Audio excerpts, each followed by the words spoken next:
नमस्ते, good morning. आज चाहिँ म हाम्रो यो गुप्तीपुरमा रहेको प्राणेश्वर मन्दिरमा छु। यो मन्दिर चाहिँ अब कसरी स्थापना भयो, के कारणले भयो भन्ने विषयमा हाम्रो यहाँको पुजारी बाले, हजुर यहाँको पुजारी त हैन, पुजारी भन्न मिल्यो नि, पुजारी बाले चाहिँ सबै कुराहरू भन्नुहुन्छ। म सोध्छु पुजारी बालाई।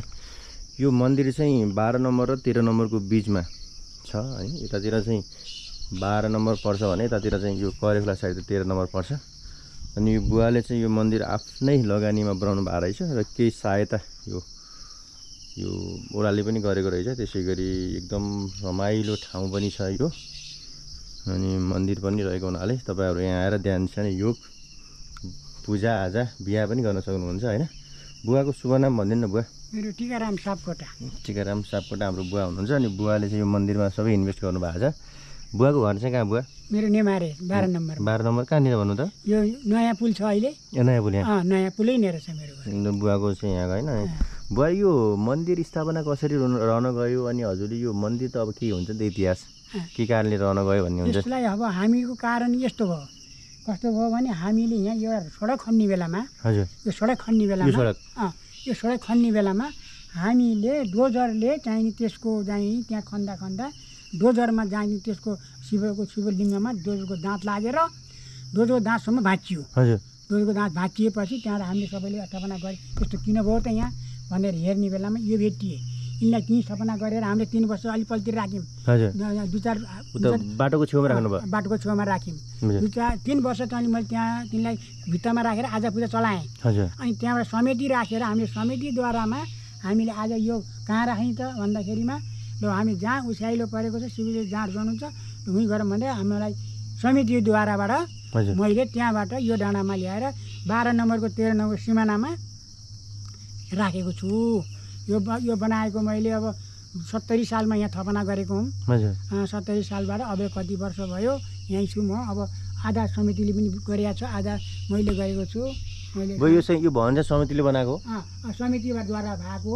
समिति भने कस्तो समिति हजुरको? यो मन्दिरको समिति? मन्दिरको समिति। उमाकान्त पङ्गाली पनि थियो यसमा।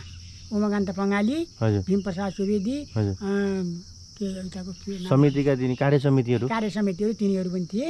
तिनीहरू सबै मिलेर हामीले जाने यति बनाएको समितिद्वारा बनेको छ। यो पनि यो चाहिँ यो अर्को चाहिँ र घर चाहिँ हुमकुण्ड चाहिँ मेरो आफ्नो व्यक्तिगतले सिँढीहरू मेरो व्यक्तिगतले बनाएको। व्यक्तिगत लगानीमा यिनी मूर्तिहरू पनि व्यक्तिगतमै बनाएका हुन्।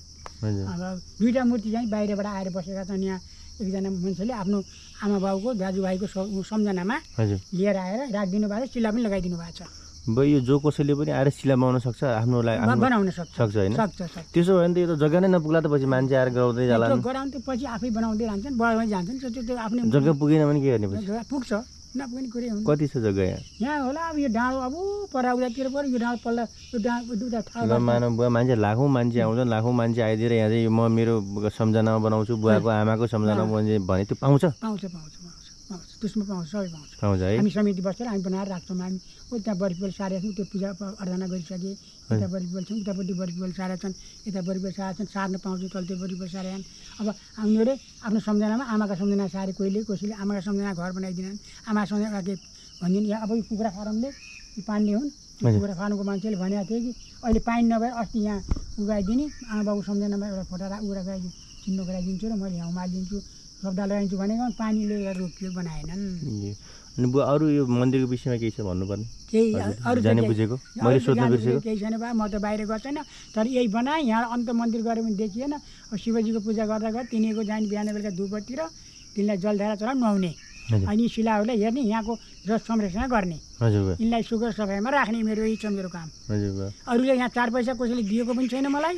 कसैले यहाँ आएर यसो चढाउने मान्छेले चढाएका छन्। त्यसैले मैले तेल, बत्ती, अगरबत्ती अनि आउँछन्, कोही भक्तजनहरू आउँछन् दिन्छन्, त्यसैले मैले किन्छु। यहीँ लगानी लगाउँछु।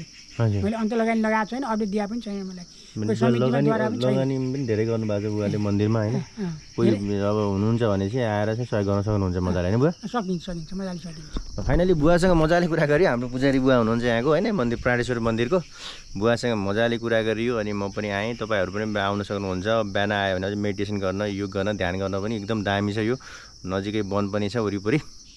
अनि मन्दिरमा आएर बुवासँग मजाले गफ गर्न पनि छुट्टै मजा आउँछ। त्यसै गरी अनि बुवाहरू चाहिँ केही छैनन् है?